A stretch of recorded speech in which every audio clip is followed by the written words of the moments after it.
Hello, everyone. Thank you so much for joining us on the CBN News Channel.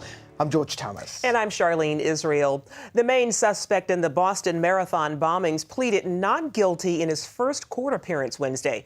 The courtroom was full of victims and their families seeking justice against one of the men they say changed their lives forever.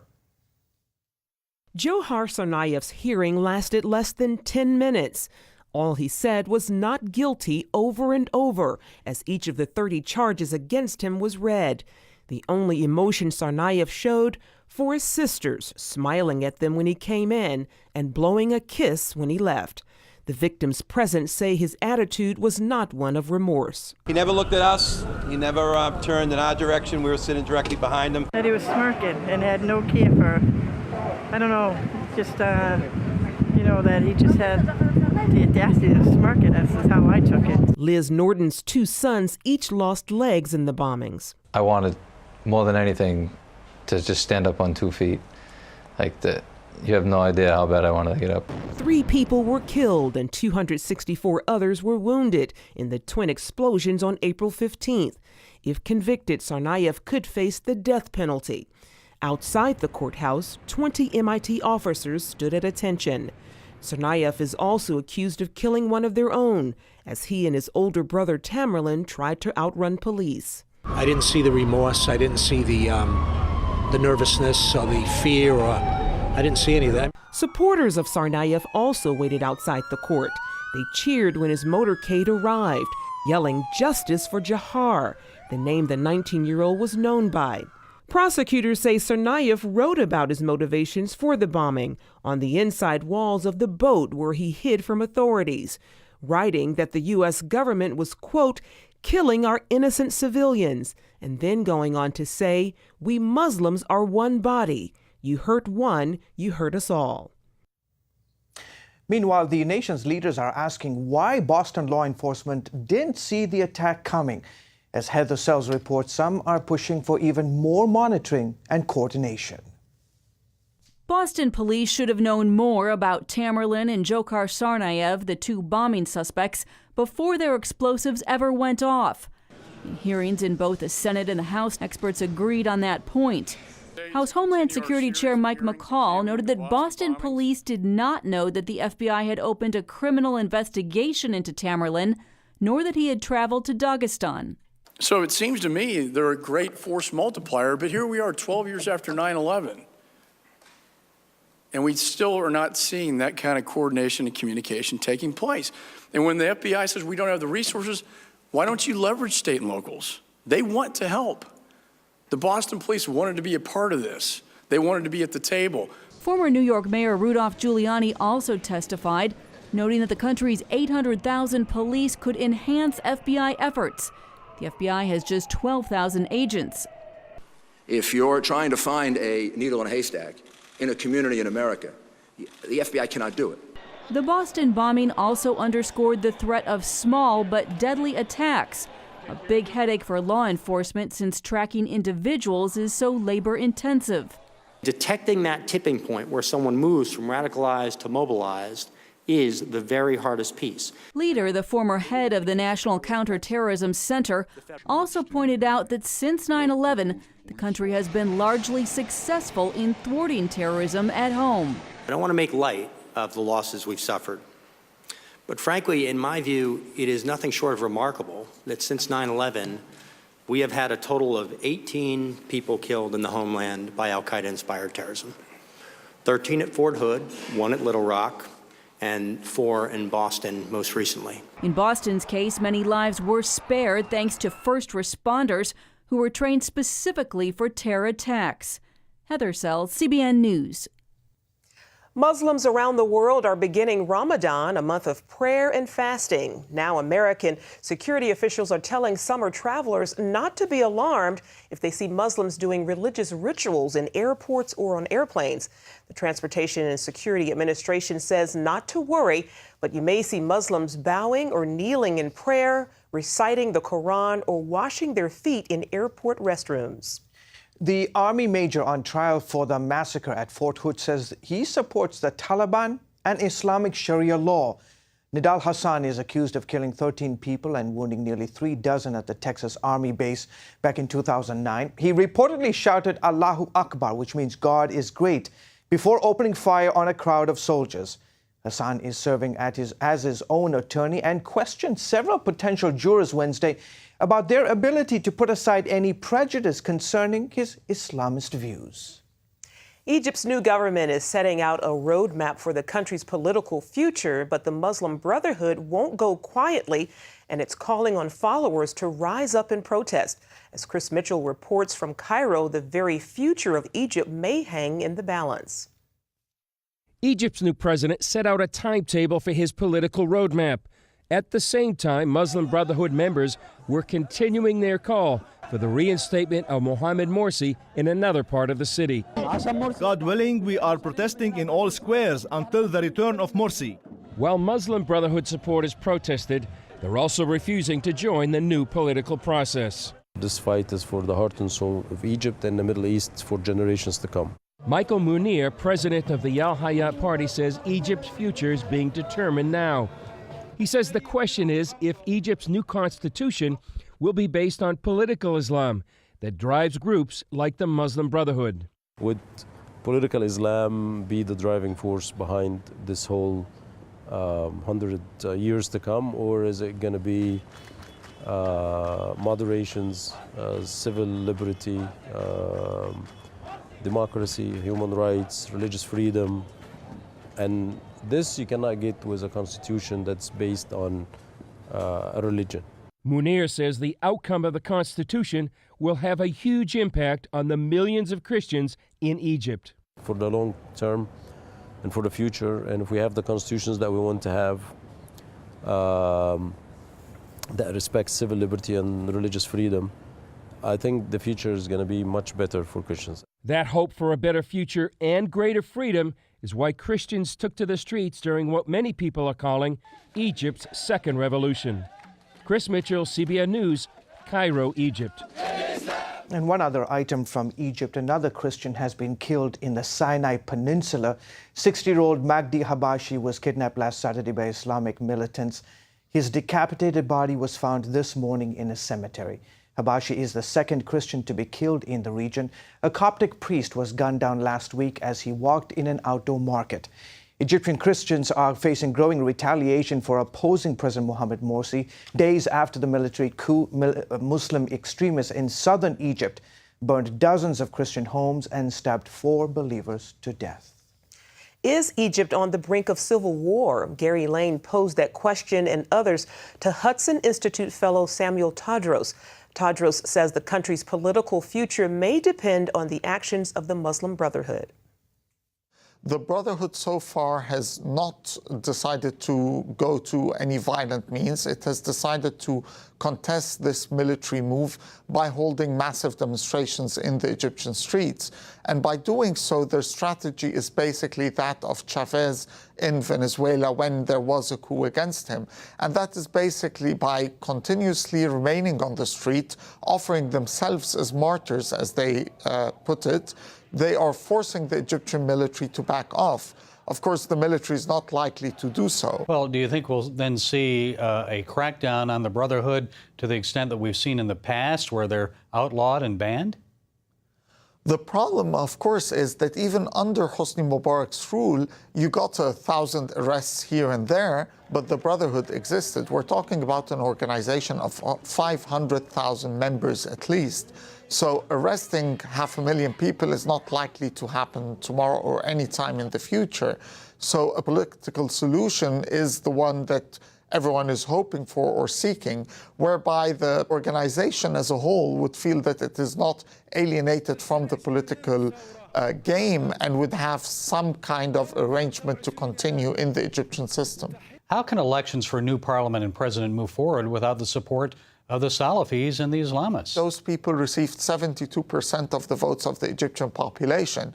And they're not about to disappear from the country. They're there. Their bases are there. Yes, you've closed a couple of TV channels. Yes, you've arrested a couple of people here and there. But at the end of the day, the Islamization of the Egyptian society is now deeply rooted. It's a phenomenon that started a long time ago. So you cannot ignore them. You want to reach a formula that allows the Islamists to participate in the political process, that they feel that they have a stake in the country, yet they're not allowed to dominate it completely.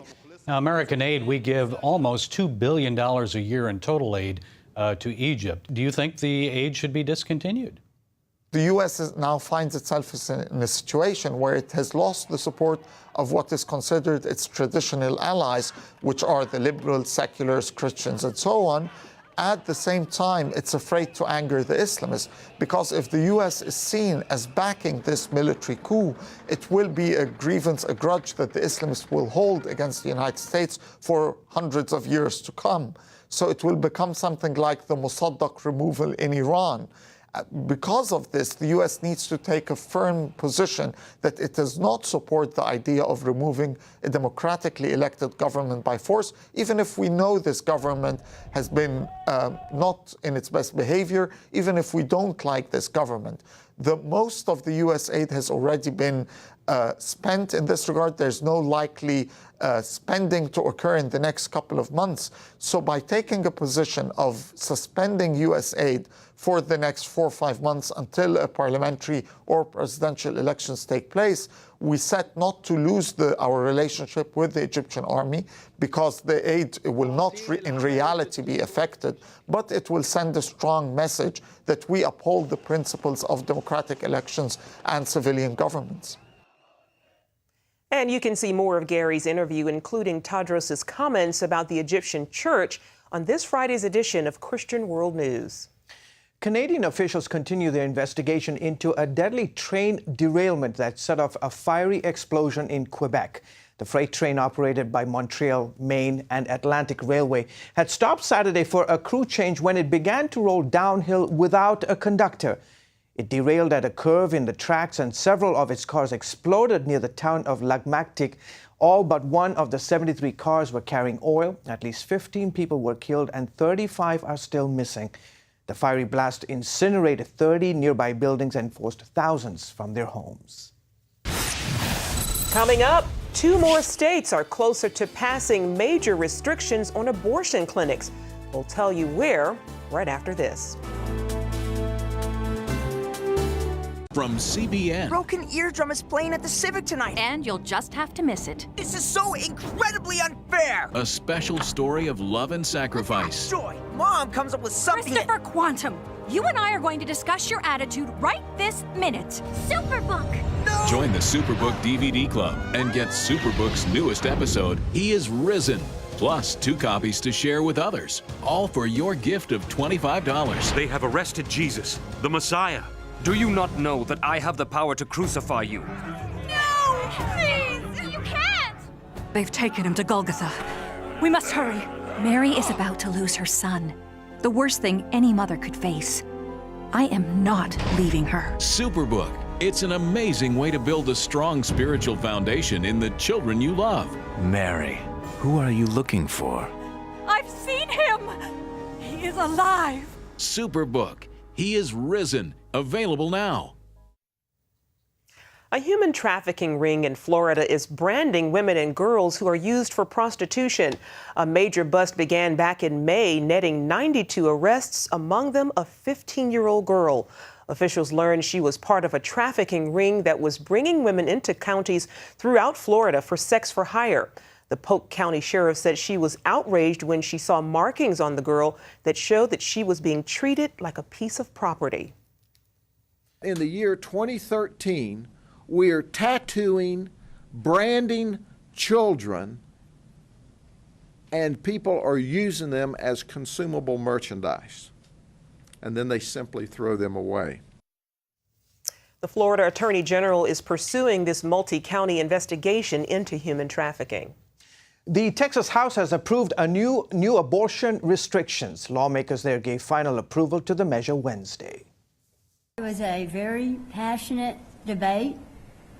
I'm proud of who we are as a state and for the step that we have taken to protect both babies and women. And we think that they should have a right and a choice, and that choice should be whether or not that they want to carry their child or to terminate them. I think there's enough money that goes into Planned Parenthood and other entities such that if these facilities would like to stay open, they will, and they have to comply with Texas law in order to do so.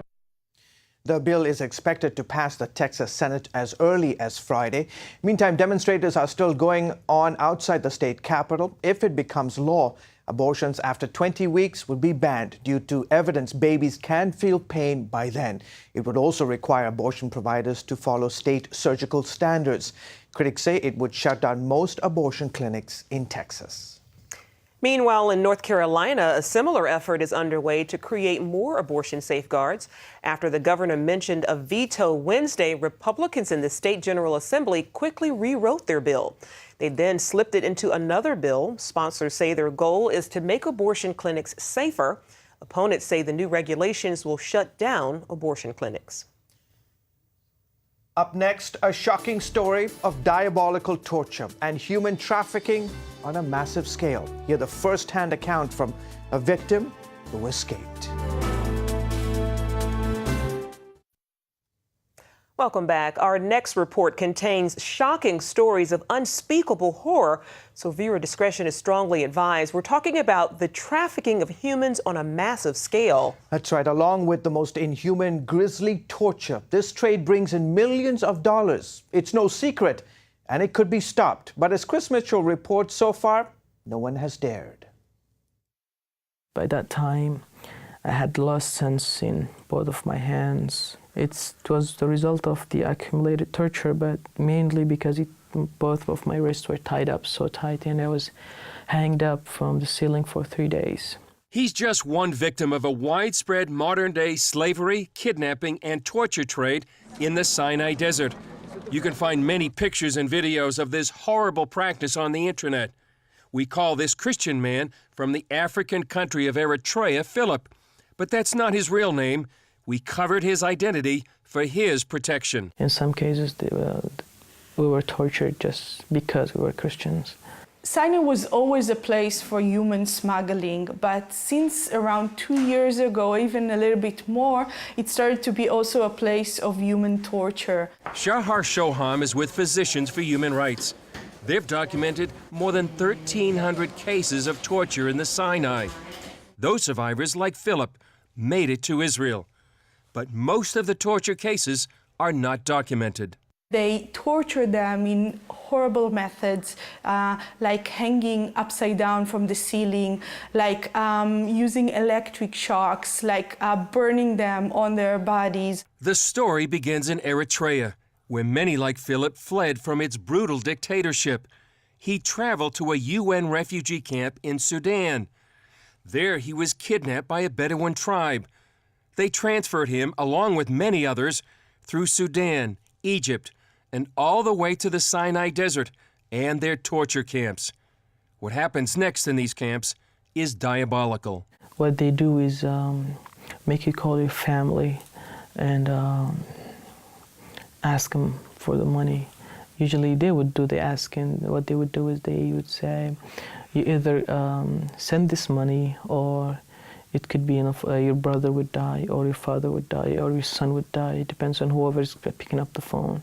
And while you're talking to your family, they would pour molten plastic on your body so that you would scream, and perhaps they would thought that might persuade our families to pay or collect the money faster. The tribesmen demand what for most poor Eritrean families is a king's ransom. The ransom fees right now can go up to $40,000 for an individual and even $50,000. And until the ransom fees will not be paid, the people will not be released. The financial burden on the families is devastating. Sister Aziza is a Catholic nun from Eritrea and based in Jerusalem.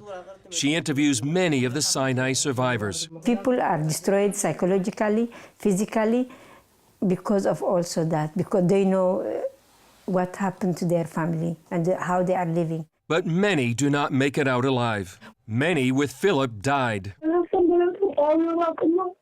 Yet the torture and the dying go on. We talked with a 35-year-old Eritrean woman named Sagan while she was still in captivity. She was 5 months pregnant.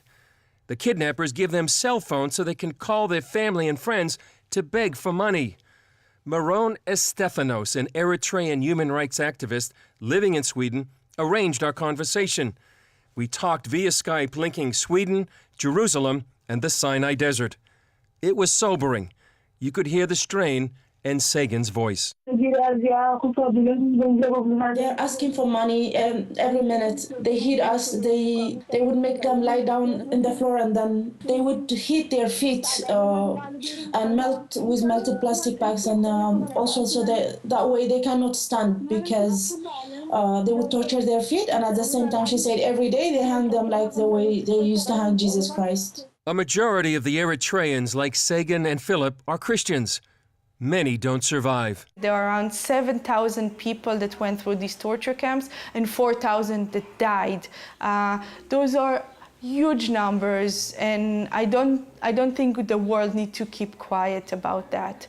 Philip miraculously survived and made it to Israel, where he received life-saving medical treatment. The location of these torture camps is no secret. Their location and whereabouts is known already to many high officials. But so far, the government of Egypt hasn't done anything about them. The only way out of this problem is for the international society, for the international community, to put pressure on the Egyptian government to release these victims, to stop these human traffickers. Majed El-Shafi, a human rights activist, believes some of the American financial aid to Egypt could be used with conditions to help these victims. Every American listening to us right now, not only Americans, anybody in the world, you can make a difference. You can contact your congressman, you can contact your senator, you can show them that you care about these issues. If you send an emails or fax or you make a telephone call, you can save a life. Chris Mitchell, CBN News, Jerusalem. It's a really sad story. Yeah, Thank it really God Chris is is shining the light on that. And you can call your congressman and call the White House and really say that we've got to get engaged in this process. Definitely. Yeah. Stay with us. We'll be right back. Well, that's all for now on the CBN News Channel. You can find out more of our exclusive coverage of issues you care most about at cbnnews.com. And tell us what you think about the stories you've seen today. You can do that on Facebook or at CBN News on Twitter. We hope you'll join us next time. Have a great day. God bless. Introducing the CBN Bible from CBN.com. Now, an easier way to study the Bible and grow in your faith. Highlight your favorite verse. Read separate versions at a glance. Click and read a commentary. Or cross-reference your favorite verse using the Strong's Concordance. All the right tools to study the Bible, all in one place. The CBN Bible, available at cbn.com/Bible or the iTunes App Store.